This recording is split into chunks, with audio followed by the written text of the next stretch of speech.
in today's tutorial, I'm going to show you how to allow apps to access your microphone on your Chromebook device.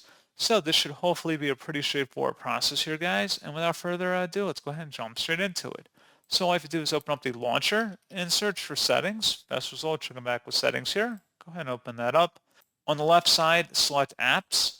And then on the right side, select where it says manage your apps. Select the app that you want to allow microphone access for, and then going underneath permissions, you want to toggle the microphone to the right to enable it, and that's all you have to do. So pretty straightforward process, guys, and as always, thank you for watching. I do hope that was able to help you out, and I do look forward to catching you all in the next tutorial. Goodbye.